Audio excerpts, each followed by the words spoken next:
We'll certainly never forget the year 2020, always remembered for the spread of COVID-19 across the planet. Residents in Melbourne, Australia, were ordered to stay at home for large chunks of the year. The first shutdown was in the early part of the year and was followed by another in the second half. For a brief, exhilarating 5-week period between the two shutdowns, Melbournians had a taste of freedom. Peter and Alison from Preston took this chance to slip away from the city for a spot of birdwatching in the Mallee region of northwest Victoria. Is that a parlour? My father was a birdwatcher.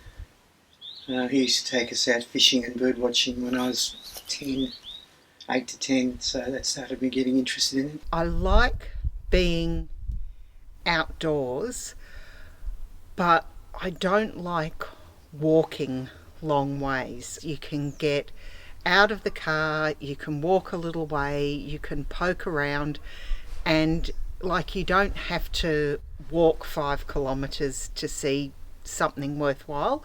The Mallee region they chose for birdwatching is named so for the short, stumpy Mallee eucalypts that manage to grow in this harsh, semi-arid environment. The borders are closed, so it's about as far away as I can get from Melbourne, still being an easy drive, and I'm allowed to go here. The thing about the Mallee is, I will see species here that I don't see around Melbourne. When white colonial settlers moved into the area during the 19th century, they grew wheat and barley where possible and mined mineral sands and salt. Sheep grazing took place and fruit growing in the northern parts of the Mallee along the Murray River. Today, tourism is a significant industry with people coming to fish and stay on houseboats or visit the many Mallee national parks. The first day of their 6-day adventure was spent getting out of Melbourne and exploring the Biloki Lake region near the town of Donald. Alison proposed the bird count target for the trip would be to see 100 different types of bird. The first time I remember ever counting birds, I was at Mallacoota, and we managed to get to 99 bird species, and we were desperately trying to get to 100, and the last one we got was an eastern swamp hen at Sail Lake on the way home.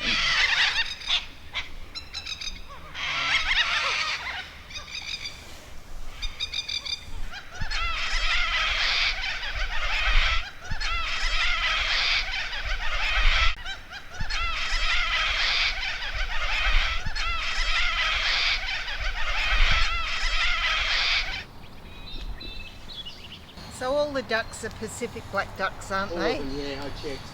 By the end of the first day, the bird count had leapt to 33. Day 2 was spent exploring the Little Desert National Park, as well as various stops along the way.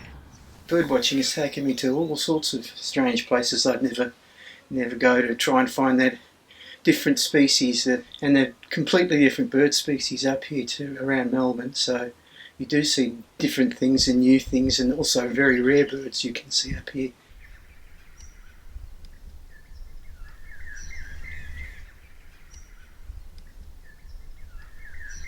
The important thing is to be still, to be quiet, to get to some habitat, and then to stand very quietly, to listen. I think that's quite important. Sometimes just finding a nicely located picnic table and just sitting there quietly and listening, that's something that works as well.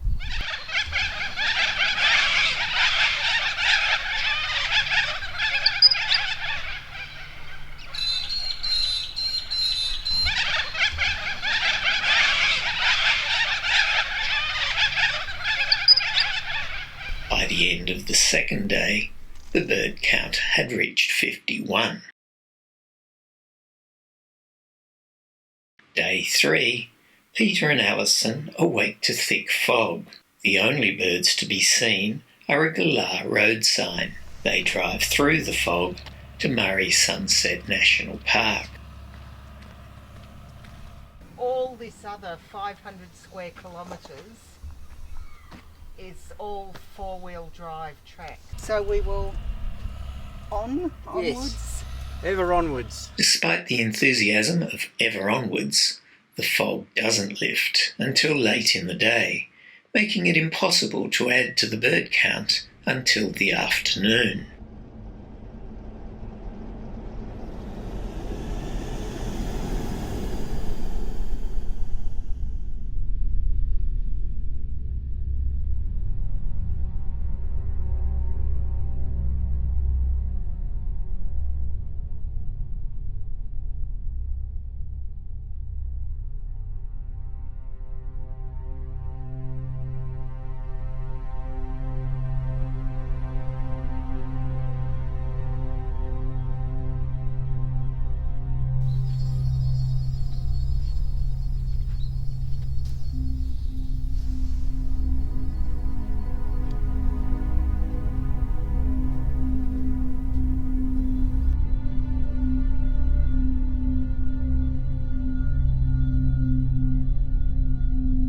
If somebody reported that it was the coldest day on record in the Mallee, I'd believe them.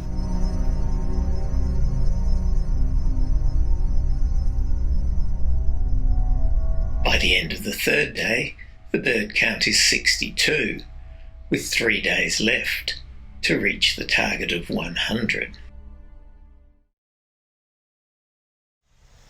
Day 4, and it's off to Hattakulkine National Park. The first time I was in the Mallee, we found what are now called Mallee whipbirds. Very rare birds. There's only maybe 100 pairs in the whole of the world, and all of them live in the Mallee.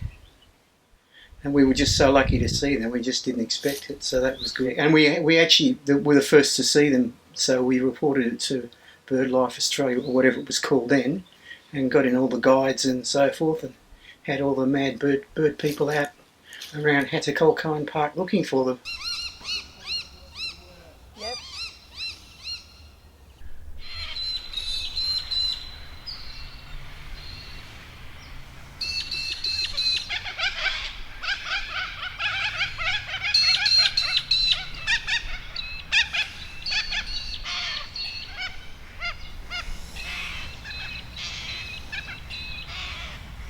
There. Whistling kite. By the end of the fourth day, the bird count has edged up to 73.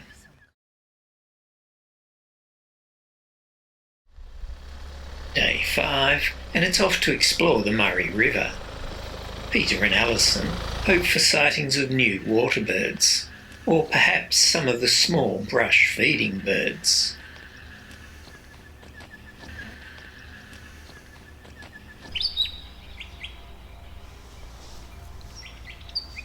I am mostly interested in counting and photography. In terms of photography, I really like the little birds because I think they're harder to capture. They zip around in the canopy. I get very satisfied if I can get a nice photo of something like a spotted pardalote. By the end of the fifth day, the bird count has stalled on 82.